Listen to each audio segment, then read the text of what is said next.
Kentucky's Voice is your home for real news, real people, and real answers. But we can't do it without you. Your financial support helps us bring truth to the forefront, hold leaders accountable, and give a voice to the people of the Commonwealth. Join the fight today. Give online at kyvoice.org or text KYVoice to 53555. Every gift makes a difference. Stand with us. Speak up. Stay strong. You are Kentucky's voice.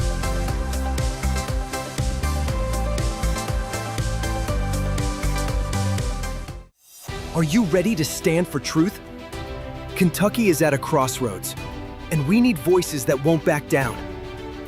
This is your moment to rise, speak up, and be part of a movement that's changing the narrative in the Commonwealth.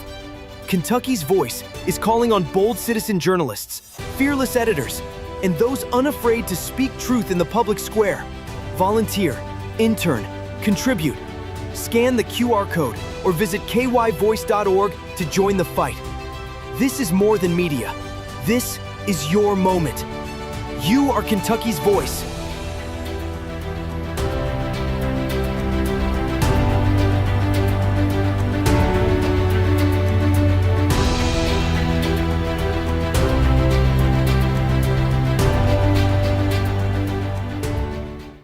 Open borders, shameful abandonment, disregard for human life, the prospect of more mandates and lockdowns, and the list goes on. Now more than ever, we need to stick together. Voting alone is not enough. We must use our dollars to support like-minded companies that fight for our rights and beliefs. Patriot Mobile is America's only Christian conservative wireless provider who shares your values. Last year, we gave more than $500,000 to conservative causes. With your support, we'll give more than $1.5 million this year. It's time to band together and support companies that truly love America and fight for our freedoms. Will you join us?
Kentucky's Voice is your home for real news, real people, and real answers.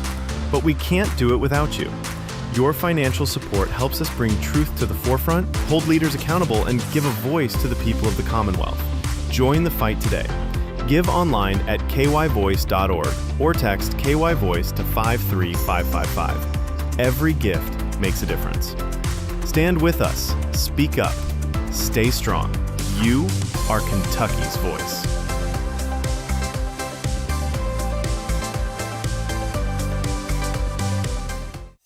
Are you ready to stand for truth? Kentucky is at a crossroads, and we need voices that won't back down.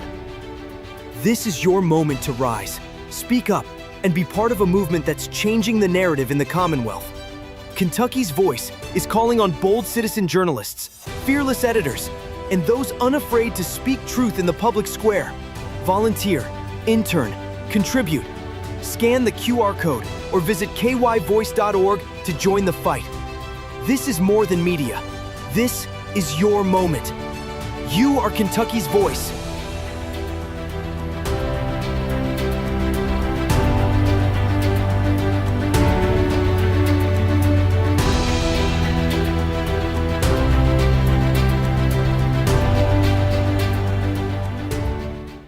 Open borders, shameful abandonment, disregard for human life, the prospect of more mandates and lockdowns, and the list goes on. Now more than ever, we need to stick together. Voting alone is not enough. We must use our dollars to support like-minded companies that fight for our rights and beliefs. Patriot Mobile is America's only Christian conservative wireless provider who shares your values. Last year, we gave more than $500,000 to conservative causes. With your support, we'll give more than $1.5 million this year. It's time to band together and support companies that truly love America and fight for our freedoms. Will you join us?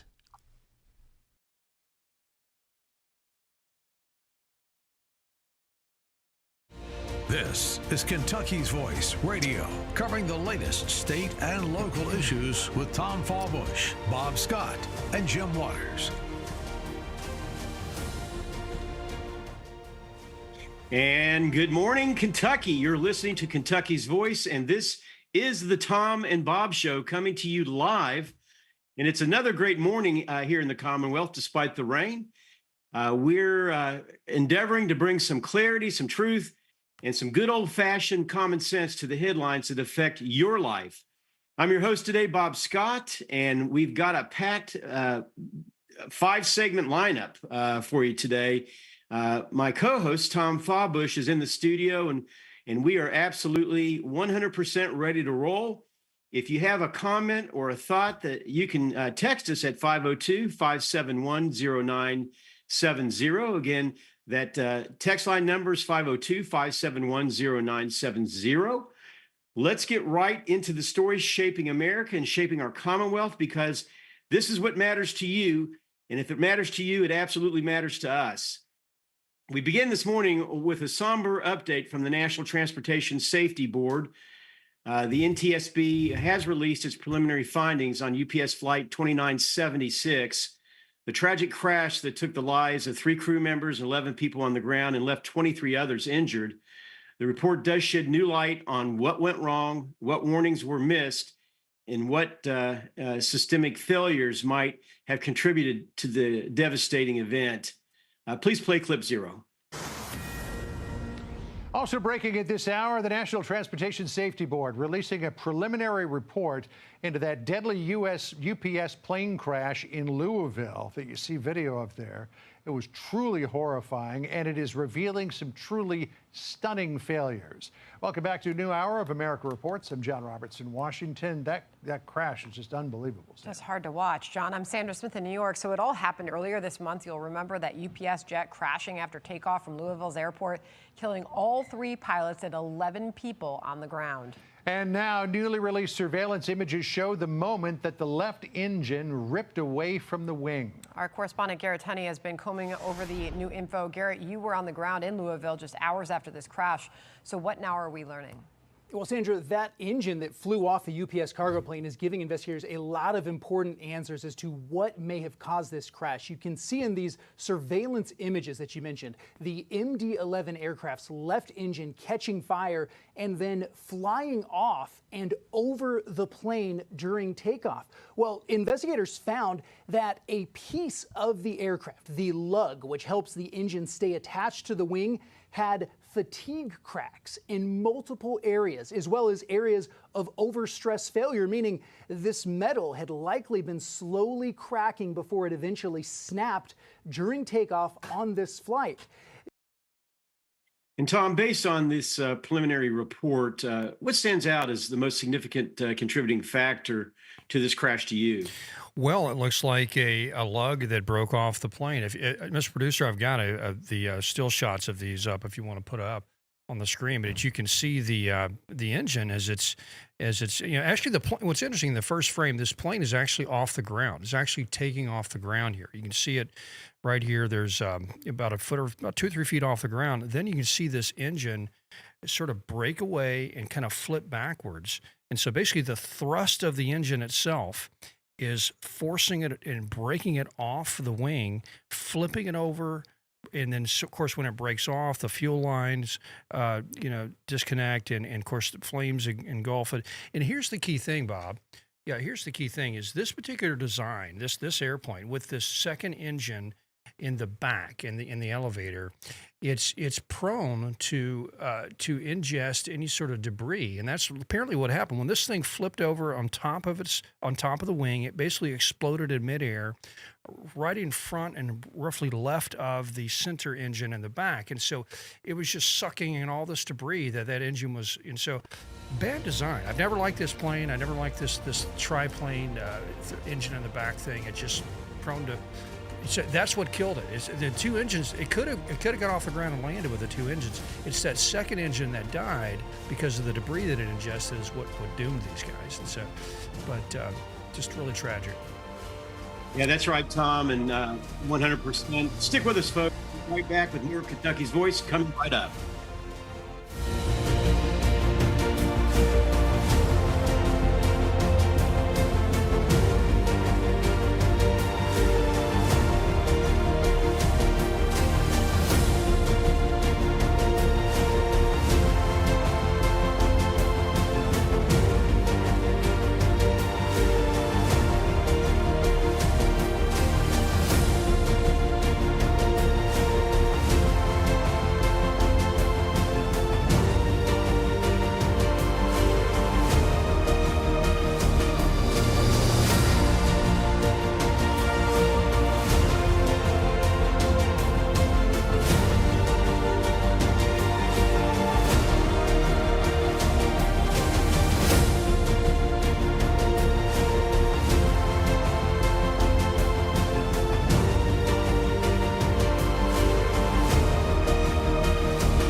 Back to Kentucky's Voice Radio, online at kyvoice.org. And welcome back to Kentucky's Voice. We are going to shift gears a little bit to New York City, where newly elected socialist mayor Zoran Mandami has formally requested. Now, he's the one that did the requesting of this meeting, and it looks like that meeting is on today with current President Donald Trump. This is very much a political matchup nobody expected, and certainly not this early in his term, as far as Trump's term, let alone Mandami's. The big questions that must be asked is, what does Mandami want, and what's motivating his outreach? And what does Trump stand to gain or lose from it? Before we do that, let's play a clip. Let's go to clip number one. I will be heading to Washington, D.C. tomorrow to meet with President Trump in the White House. It is customary for an incoming mayor of this city to meet with the White House, given the mutual reliance. It's more critical than ever, given the national crisis of affordability, one that New Yorkers know very well across these 5 boroughs, and the specific challenge many cities are facing with balancing public safety against steps taken by this administration.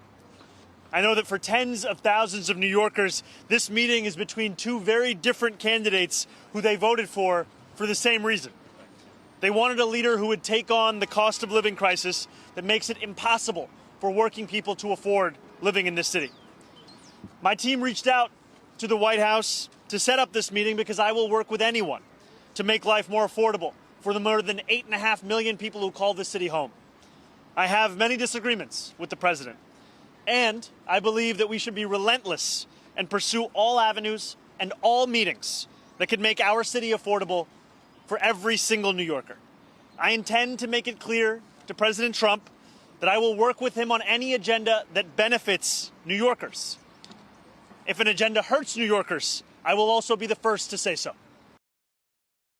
Very interesting that the meeting is happening. If you keyed in on his last statement, he said that he'll work on any agenda that helps to benefit New York and New Yorkers. So, Tom, what do you think Mandami's primary motive is in seeking out this meeting with President Trump? Well, he's probably going to show up and hand him a certificate of diminitude where he needs to start paying the jizya tax because the Muslims have taken over New York and America now needs to pay taxes to the caliphate. And I'm slightly jesting there, but yeah, it is. We're in a strange moment in American history, and I hope this is a wake-up call. A communist and also let me just say it, is also a Muslim. Muslim is now a mayor of the largest city in the country, the heart of our financial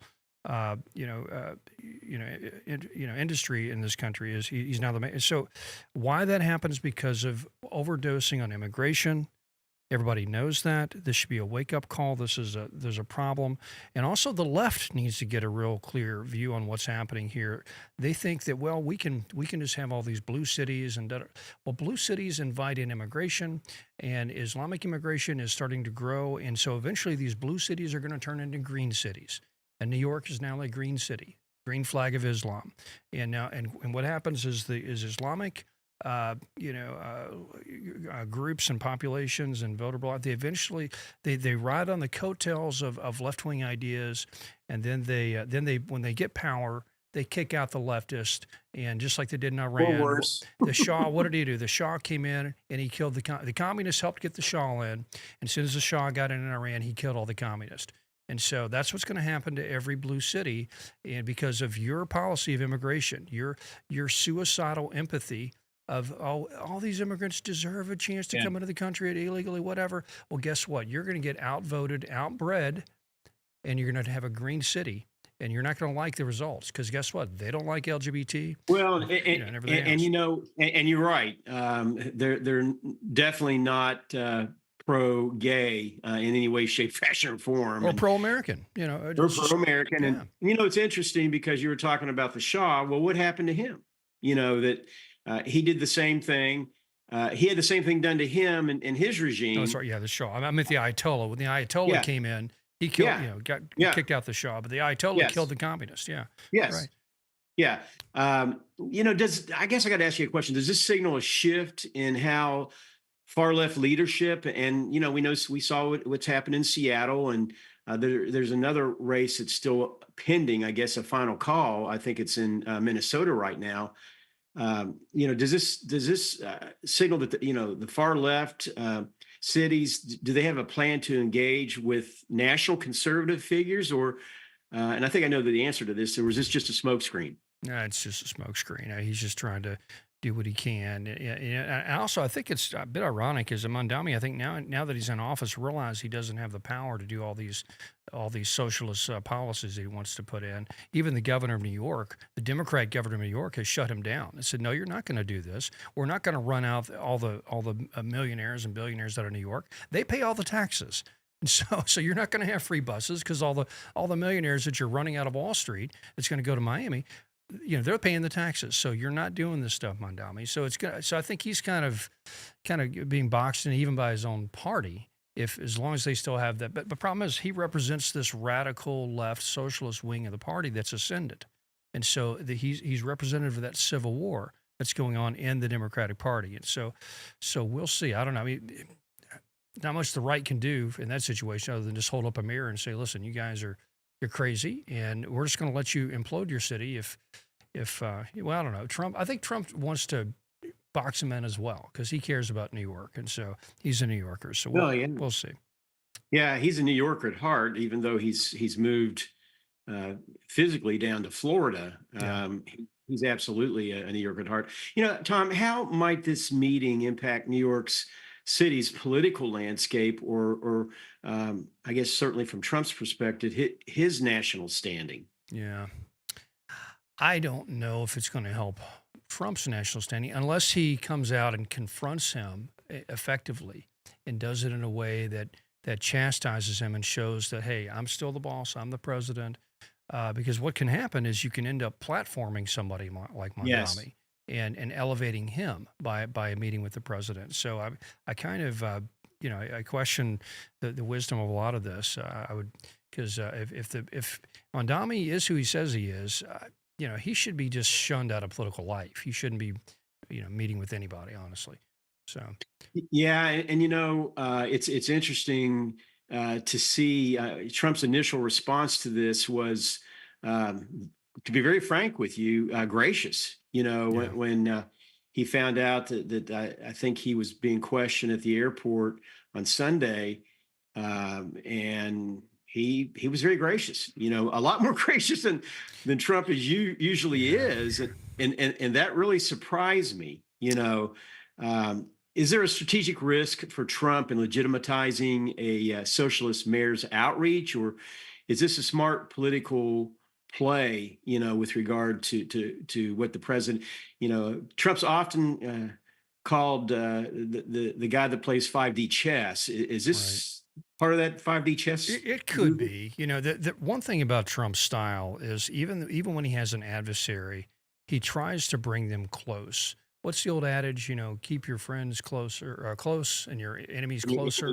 And Yeah. so I think building a relationship with opponents or adversaries, political adversaries, has some wisdom, because you can then influence them maybe to come over to your side. And so I don't know. The man's wrote The Art of the Deal for a reason, and he's definitely a president.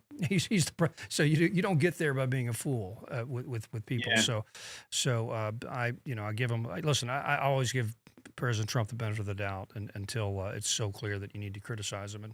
And there are some things to criticize him about right now from the lake. Right. He needs to focus on domestic issues. He needs to, go ahead and release the Epstein files like he's doing. So there's some things that it's worth criticizing on. But I don't know, the way he handles diplomacy domestically and internationally, I'm still pretty satisfied with. How about you?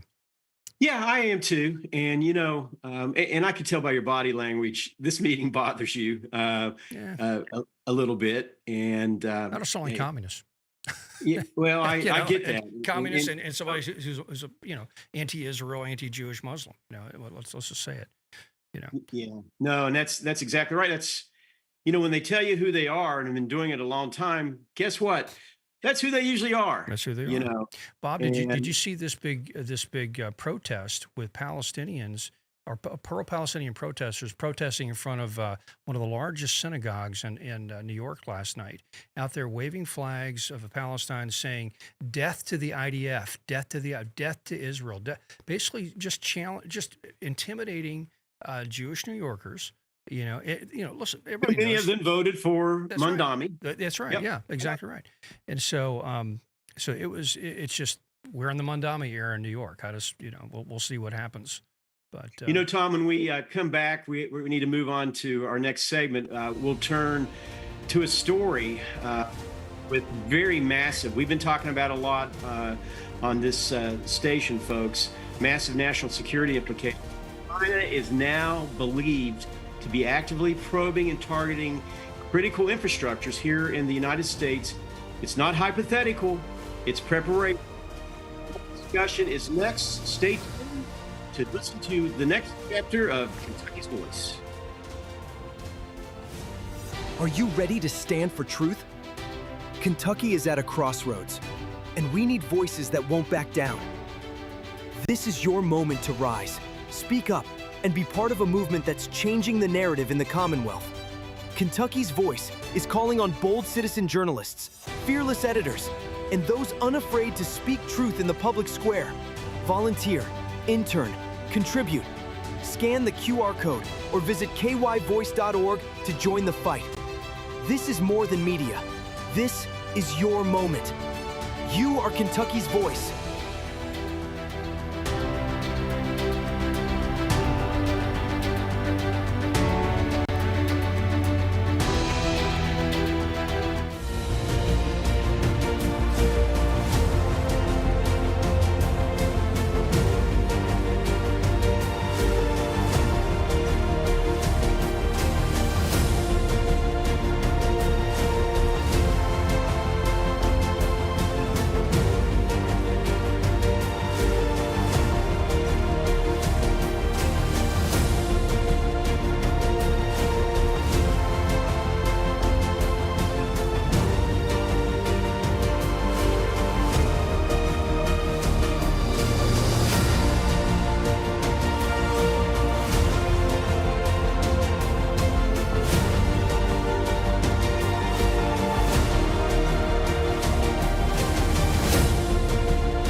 Back to Kentucky's Voice Radio, online at kyvoice.org.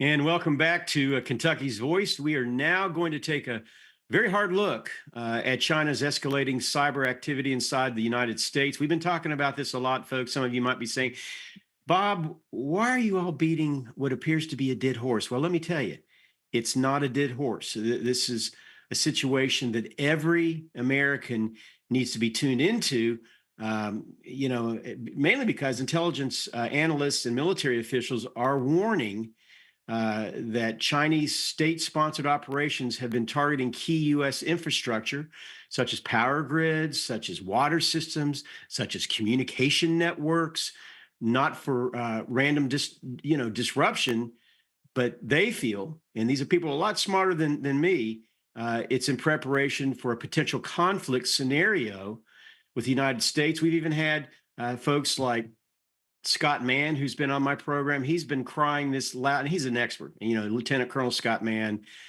who's very in tune with intelligence efforts in our country and the big states that are trying to attack us. But I'd like to play and bring you up to speed with some of the latest developments that were featured on, of all places, 60 Minutes, and with former NSA Director General Tim Hawk. Please play clip 2. I think initially we were surprised that China would target every American with these capabilities. That goes against every norm of international law. That certainly goes against how the United States military would approach targeting in a crisis or a conflict. That the fact that they would go after basic services as part of their effort that they have identified as unrestricted warfare is unconscionable. And what did they target? They targeted water, they targeted electrical power infrastructure, transportation are examples of the types of things that were targeted. And in many cases, they're vulnerable. Multiple intrusions at utilities were discovered in 2023, and China had been on some of their computer networks at least 5 years. You're saying that the Chinese today are in American power plants, water treatment plants, other parts of the electrical grid, maybe even hospitals, telecommunications, all of that? So there is a daily contest that is going on to be able to deny China those accesses, but they are certainly attempting every single day to be able to target telecommunications, to be able to target critical infrastructure, both in the United States and in other countries, and they are doing that to try to ensure that they have an advantage in a crisis or a conflict. Is China preparing for war? There was no other reason to target those systems. There was no advantage to be gained economically. There was no foreign intelligence collection value. The only value would be for use in a crisis or a conflict. And the answer to the last question is yes. Yes, China is absolutely 100% preparing for conflict. They've had for a long time their eyes set on Taiwan. They feel Taiwan is a breakaway republic and should be a part of China.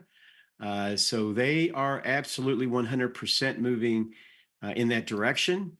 Tom, how real is the threat, in your opinion, that China is actually preparing the battlefield digitally right now before any potential physical conflict? Yeah, well, one thing for sure, when you look at warfare, every major war, there's a change in the approach to technology and change in the way we fight. And typically, the major powers who are on the defensive are always caught flat-footed because they're ready to fight the last war and not the new war. A good example is let's look at Russia and Ukraine.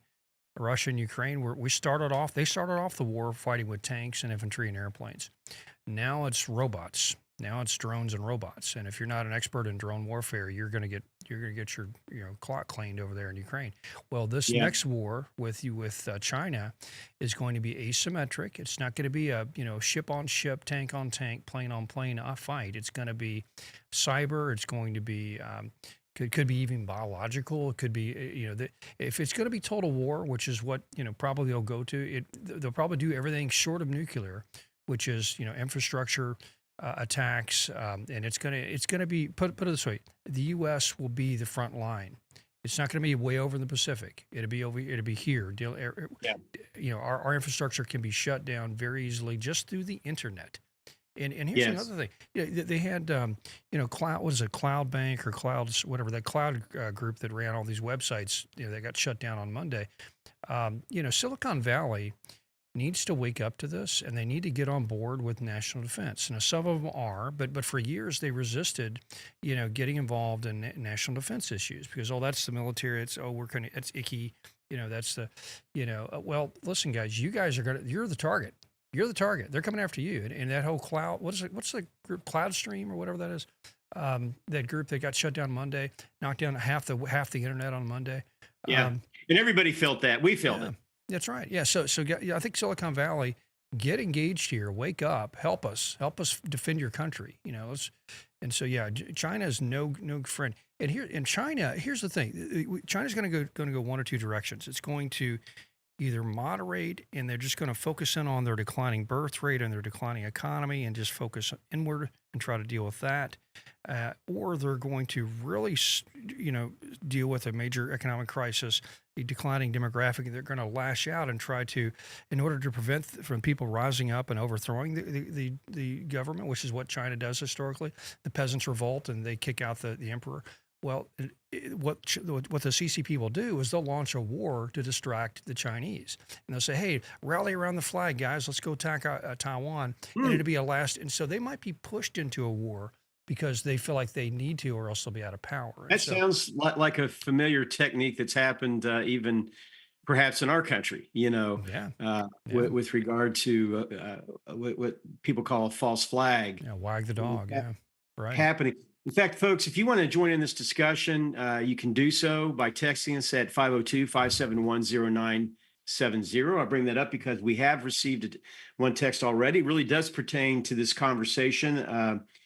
And I think, Tom, this is a Tom Fawbush question. Okay, the difference. Okay, can you please touch on what's the difference between a socialist and a communist? Yeah. Well, a communist is a socialist, right? You know, so Marx, when he wrote the Communist Manifesto, basically said socialism is the overriding, you know, ethos. That's the goal. Communism is a certain way of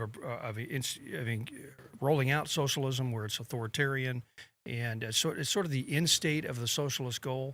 And so you can have like a soft socialism, like what you have, honestly, in the United States in a lot of ways. Like a lot of our systems are quasi-socialist. Well, Bernie Sanders and right. You know, what we see happening right now in New York City. Yeah, that's right. But at the end of the day, it's all very authoritarian, state-centered control of resources, redistribution.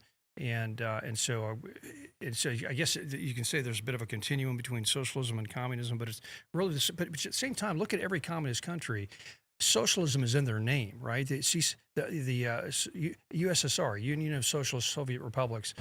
You know, I think the North Koreans have socialism in their name. Socialist is what communists call themselves. They call themselves socialist, you know, because it is socialism that Marx was pushing, and so communism is just a really a semantic trick there. It's the same thing, and it's just what level of government control do you institute? But it eventually all moves down the same path. It's more and more government control, more and more authoritarian control over the means of production, resources, your life, etc. And so there we go. That's yeah. And it's just about 30 seconds. What steps do you feel that the United States should take immediately to harden these critical systems? Yeah, well, first of all, let's start reshoring all of the infrastructure that we can. For example, all these big electric, what do you call those terminals, or the big electrical power stations you see all over the city. The power grids. Power grids, yeah, all those big components, those big capacitors, and all that stuff. All that stuff's made in China. And so right. they could attack us, and we can't even make we can't even make these things and repair them once they go out. And so reshore everything and get Silicon Valley to help harden up our infrastructure and get real. Just wake up to this. We got they're an adversary. They're not a friend. And well, Tom, coming up next, we are going to shift our discussion as my son Zach Scott joins us as our special guest. We'll be discussing intelligence warnings about radical Islamic terrorists targeting places even like Cedar Point in Ohio. Stay tuned. You don't miss this next segment.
Now, back to Kentucky's Voice Radio, online at kyvoice.org.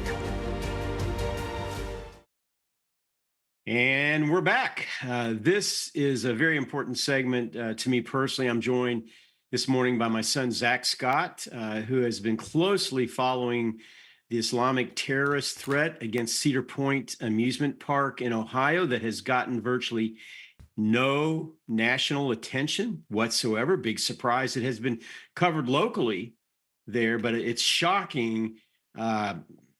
Virtually no one is covering it nationally. Zach is a college student who, during high school, he worked in security at our local Kentucky Kingdom. And as mentioned, one of the most concerning terrorist targets was Cedar Point in Ohio, a place visited often by Zach and his friends, as well as many thousands of families every day, and other similar type of soft targets nationwide. And why do we call them soft? Because lots of people gather, and if a terrorist or a bunch of terrorists go in there and do damage or start attacking, they can do immense damage with lots of casualties. Before we bring Zach into the conversation, let's ground ourselves in the details. Please play clip 3. Well, we have developing news on a terror plot that targeted Cedar Point. Yeah, one man accused of scouting the amusement park during the busy Halloween weekends. 19 News reporter Colton Molesky joins us live in the newsroom with the latest developments on this. Colton, this is beyond disturbing. Nicole, Brian, it is really scary, especially the details starting to come out in court documents. One of the suspects who was arrested for a large terror plot that included Cedar Point went online and searched, is it crowded on Halloween weekend? Halloween Weekends is a huge end of the season event at Cedar Point. Thousands fill the park looking for fun, a little fright, and a last taste of summer. But the FBI says this year it was a possible target for terrorists. 3 men from Dearborn, Michigan, Muhammad Ali, Majed Mohamud, and Ayub Nasir, are now facing charges for conspiracy to support ISIS and having guns that would be used to carry out a terrorist attack. The FBI served search warrants on October 31st. They believe attacks would have included several targets on Halloween. Cedar Point was likely one of them. Take a look at what agents seized when they made the arrests. 3 AR-15 style rifles, 2 shotguns, 4 handguns, and nearly 1,700 rounds of ammunition, along with tactical vests and gear. The FBI says the group got the weapons in August and September, and court documents show pictures of the group going to gun ranges in September and October. The documents don't list Cedar Point by name. Okay. Let's think about. Did you catch the names of the terror suspects? Yeah, and where they were from? Where they're from? That's what I was getting ready Dearborn, to Michigan. Hello, hello. Yeah. You know. Yes. Hello. Come on, Hello. the United States Caliphate of Dearborn, and so Yes. it's Bob. We've got a real problem here. We've got a problem of importing our own demise, and it's and we talked about this yesterday. Islam and Islamic immigration it's a delicate issue to discuss because America has always been pro-immigration when it wants to have immigration, but there are certain cultures, not races, not but a certain cultures that have a difficult time assimilating into Western that's right. countries, and that is really anybody with an Islamic background.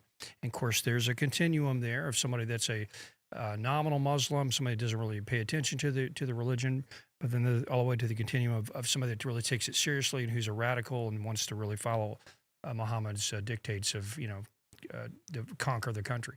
And so, but regardless, the nominal moderate Muslim doesn't have the energy or the moral justification of kind of trying to tamp down the radicals, because the radicals can always just point to the Quran, to the Hadith, and say, look, Muhammad said do this. Muhammad said to go in and undermine the country you live in and convert it to Islam and make it a Sharia-based country. And so, so you moderate Muslims, you're the apostates. You better get in line. And like, well, I guess so. We're Muslims. I guess that's what the Quran does say that we need to. So there's a problem with just people that abide by Islamic, doctrine, and because it's not just a religion, it's a political system, and the religion demands you to change your political system to line up with the Quran and line up with the Islamic ideology, and it's Islamism, and it's why it's always been a social system, religion of conformity. Right. It's either my way or the highway with regard to that. Now, again, I want to really stress, I've had several Muslim friends that are very much moderate, in their viewpoint, but those many of those that are leading them and leading the effort do just the opposite. They want to bring their way of living. And in fact, I'm going to ask Zach, and again, this is my son, Zach Scott, who had worked at Kentucky Kingdom one time. He actually worked in security there. Yeah, he headed the tactical response team at Kentucky Kingdom. Right, he was all geared up. He does offer some very unique insight. Zach, from what you've been studying, how credible and imminent are the threats being discussed regarding Cedar Point and really any amusement park in our country? Yeah, that's a great question. Honestly, a lot of amusement parks do have police officers posted around the park, typically at least a handgun. Some do have rifles, which that is reassuring. When you go into a theme park, often when you get through the security checkpoint, one of the first security checkpoints, they check if you have any guns or anything. And usually, unless you're like an off-duty police officer, you can't bring any sort of weapon that could be used as, lethal force. But these are definitely credible threats. I will say, when I worked at Kentucky Kingdom, there was some scenarios and I won't say incidents, but some situations that we had that it wasn't like anything extreme like terrorism. But I won't mention the specifics because that's my former employer. But definitely just some questions were raised, and like how would we, as the public safety officers, now it's security, how would we handle and deter such threats? I know this past summer, I have my best friend out of high school who's also a big roller coaster enthusiast. He's a ride supervisor there. And they had, I think it was in the exposition center, there was like a tile that fell, and that kind of created a herd mentality because people thought it was a gunshot. And so Kentucky Kingdom actually had to be evacuated. And just everyone it was kind of like, what happens, unfortunately, what can happen with the herd mentality is there could be like crowd crush, or people can, start getting trampled on. And fortunately, that didn't happen at all. But that's something that you'd have to think about, especially if you had an attack like this. So, yeah. And that's the thing, Zach. An attack like that they were attempting to do, they would come in, I don't want to say with overwhelming force, but I would often come to the park when you work there, and you guys were just kids, and you did have the Louisville police officers and other police officers there, but it wasn't a ton, they're protecting. And I was always happy to see, like you, a long rifle there. I'm never ever object to seeing a police officer standing outside with a long rifle, because that's what you have to be able to absolutely to meet that kind of an attack. Yeah, well, what's tragic about this is it is tragic that we have to militarize our public spaces because of what we've done to our country. We did this to ourselves. We opened up the floodgates to just a tremendous amount of foreign immigration. And at a level where they cannot assimilate. Yep. And so what that does is that creates a low trust society. And when you have a low trust society, you can no longer be in public spaces because you can't trust your neighbor. You don't know what they're about. You don't know what they don't feel like they're, you've got groups like these young men who are probably American citizens because they bought guns, right? So they probably have Second Amendment rights, but they don't feel like they belong. They feel like we're the other. And so there's this foreign agent immigration did this to us, folks. We've overdosed on it, and we need to shut it down. And there's calls right now, and J.D. Vance even said this, we probably should just stop all immigration for 40 years. All of it. Legal, illegal. Let us get back to a high-trust society where we can go to the Kentucky Kingdom without having guards with ARs sitting there protecting our kids. That's ridiculous, folks. We did this to ourselves, and it's time to just deal with the problem as it is. It's immigration that brings in foreign cultures that cannot assimilate or don't want to assimilate, and so now we can't have nice things like theme parks.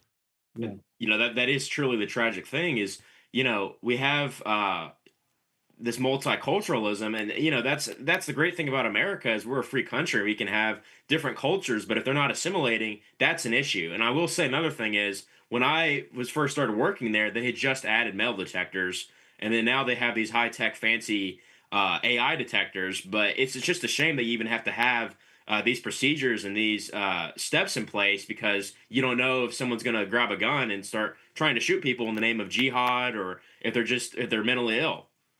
Yeah, we have a text that came in and goes basically saying, there are no moderate Muslims, and so but. I know some folks that are some nice people that come from a Muslim country and maybe they're not serious about their religion.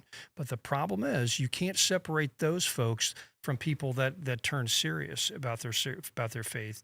And people that are serious about their Muslim faith, it draws them to be more radical. And even those that are moderate now, a lot of them return to their faith and get serious about it. And if you follow it to what it says, it is an ideology that promotes violence and basically a insurrectionist, subversive force in your society, and it just does. I'm sorry, you can't get around that. It's hard, it's because a lot of these are nice people, but you can't separate the nice people from the radicals. And there's a very large percentage of that population that is radical and that are hostile. And look at Dearborn.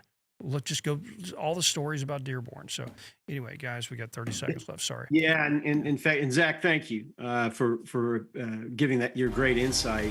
When we return, we're continuing this critical discussion about radical Islam and the threat of Sharia law right here in America. We hope to have State Representative Bill Wesley on the program. He's going to join us about legislation he's preparing for the 2020 General Session that would ban Sharia law in Kentucky. That's what's coming up next on Kentucky's Voice. Live free or die. Live free or second die. Up.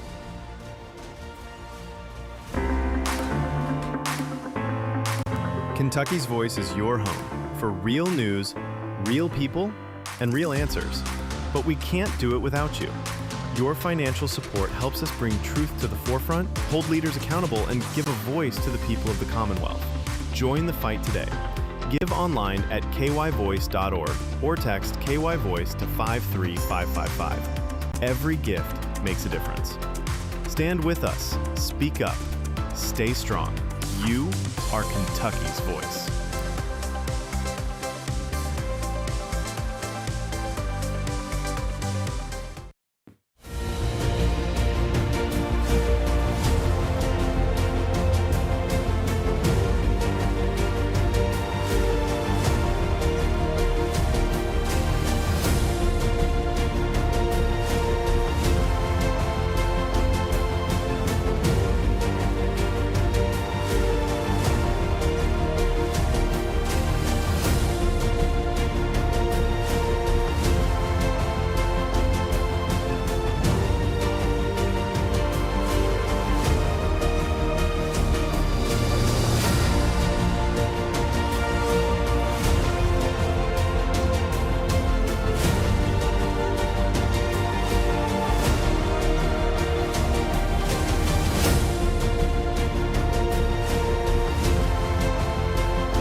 back to Kentucky's Voice Radio, online at kyvoice.org. And welcome back to our final segment of Kentucky's Voice. In this final segment, we continue examining the spread of radical Islam, its ideology, and the growing debate over Sharia law inside the United States here in Kentucky. Momentum, thank God, is building behind legislation aimed at ensuring Sharia law can never take root in this state. State Representative Bill Wesley is leading the charge on that and is expected to join us in just a second. In fact, he is in our green room / waiting room, getting ready to be on the program. Bill wants to introduce during the 2026 general session coming up in January some legislation that will hopefully address this issue. But before we get to that, I'd like everybody to listen to a clip from the late, great Charlie Kirk. Please play clip. The spiritual battle is coming to the West. And the enemies are wokeism or Marxism combining with Islamism to go after what we call the American way of life. And the American way of life is very simple. I want to be able to get married, buy a home, have kids, allow them to ride their bike till the sun goes down, send them to a good school, have a low-crime neighborhood, not to have my kid be taught the lesbian, gay, transgender garbage in their school, while also not having them have to hear the Muslim call to prayer 5 times a day. That's important. We want the American way of life, which is, by the way, Christendom. Christians, our sacrifice, our toil, our vision, the outgrowth of the scriptures gave us Western civilization. And this is where I think is a great rallying cry. Doesn't matter if you're Hispanic, doesn't matter if you're Asian, doesn't matter if you're black or white. Everybody, if you are Christian and Jesus Christ is your Lord and Savior, these two threats are combining forces to come after us. And it's time that the church stands and rises up against it. Yep. Amen. And of course, that was Charlie Kirk speaking beyond the grave, and will continue to speak, I think, even louder and more emphatically as time goes on. We are honored to have Kentucky State Representative Bill Wesley of District 91 joining the program today. Bill is also a candidate for Senate District 30 over in Eastern Kentucky. That's the area, the neck of the woods that he represents. And I'll say this, I know him well. He's a friend, and he's a true patriot. He's also has served as a Christian pastor, very, very involved, well-known, well-loved by a lot of folks. In fact, today we want to talk about the latest piece of legislation that I referred to before we went to that clip, and the bill intends to file this January in the next general session. I believe it's referred to as BR 1084, that will address the Sharia law issue in our state. Bill Wesley, it's an honor, sir, to have you on the program. Again, you're one of the few voices that isn't afraid to get out and tell it like it is, and really fighting for every Kentuckian. Again, welcome to Kentucky's Voice. And tell us a little bit about where you're at on this bill. I know it takes a lot. It's a big process, as I often call it, the sausage-making process of legislation. But where are you at on that? What was your thoughts going into bringing this forward? Yes, sir. Thank you for having me this morning, Brother Bob, and I consider you and your family dear friends of mine. I appreciate that very much. As a legislator, you see and hear a lot of things going on that goes on behind the scene. And so with that being said, we come into conflict with social issues that's coming into our state, trying to come in. And so what we're trying to do is some of us, we're trying to fight behind the scenes, trying to get things in order, make a stand when we can. So right now, we are in a war, as Brother Charlie Kirk was saying. A lot of people is blind to it. They're deaf to it. We're taught that we don't want to offend nobody. Well, just to kind of throw this in there, Jesus said in John 6:61, "Doeth this offend you?" And, by our standing, we're going to offend people. Galatians 4, I believe, verse 16, do I become your enemy because I tell you the truth? We're taught right now, we don't want to offend nobody. But the gospel is going to offend some, maybe a lot of people, for the stances that we're going to stand on things that we know is going to be harmful. So the Sharia law, if you don't mind me talking about what I had to deal with last year, the last day of session, matter of fact, putting someone out of the girls' bathroom. We're fighting for women's rights, and a lot of people don't even realize that. We're fighting for our children's rights. So this Sharia law that is in the United States, there are thousands of Muslims. I believe 53% of Dearborn, Michigan is under just a dictatorship of Islam. And so there is people right now that are rising up fighting against it. There are thousands on top of thousands of mosques going up all over the United States. And, we could turn a deaf ear to it and a deaf eye to it or a blind eye to it. But it still does not change the fact, Brother Bob, that these people are here to destroy us. Bottom line, their Quran mentions that it is their right to lie to us, basically to play us as a fool, and to kill us in the end if we don't convert over to Islam. So with the women, they have no rights in the Sharia law. And so we're just trying to be careful how we approach this, because we know that right now the far left is fighting us on abortion issues, which deals with life. We have the far left that is dealing with us on transgender issues, which is, to me, it's mental health. You don't hear about mental health no more. We just, kind of adopt that in.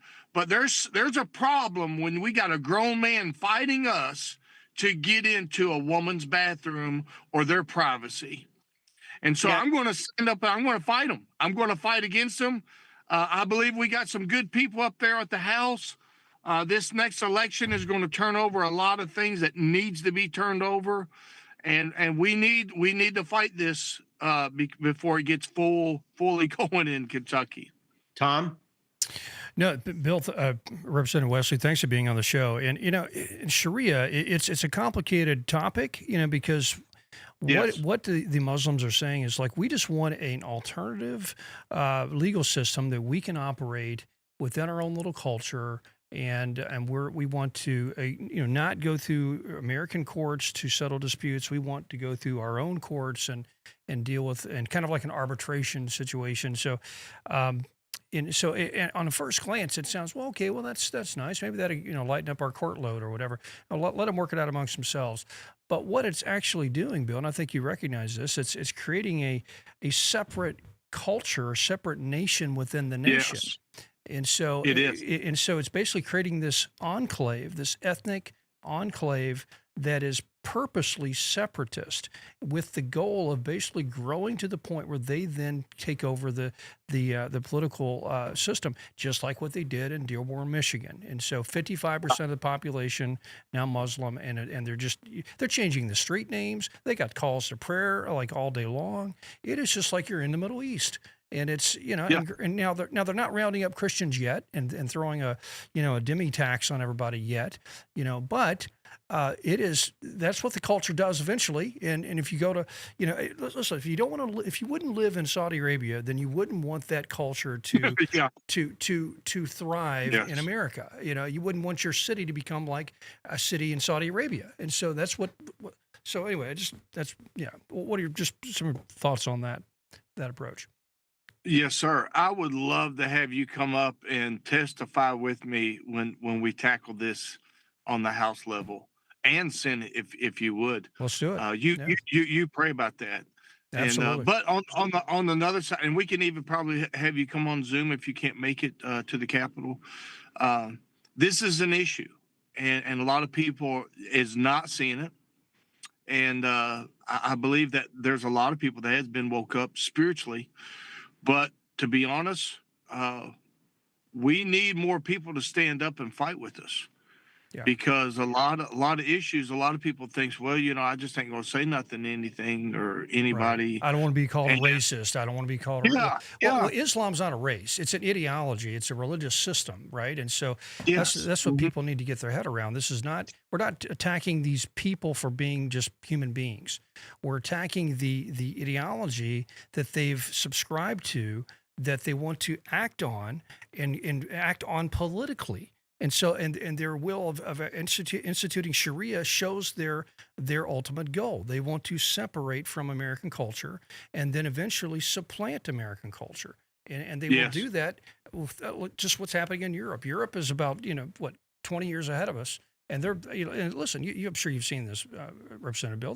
There's talk over in England, serious talk by serious politicians and academics of we're probably heading towards a civil war. We cannot settle this. There's such an animus, such a militant, aspect to this Islamic immigration, and they refuse to assimilate, and they're so against Western values that we don't know how to solve this, and we think we're going to end up in a civil war. Now, we don't want that in America, and so anyway, I can riff on this for a while. So Bill, we have only a little over a minute to go in the program. Do you have any final thoughts? Well, first, I desire everyone's prayers. We need God to open this door for us on the state level that we can open it up.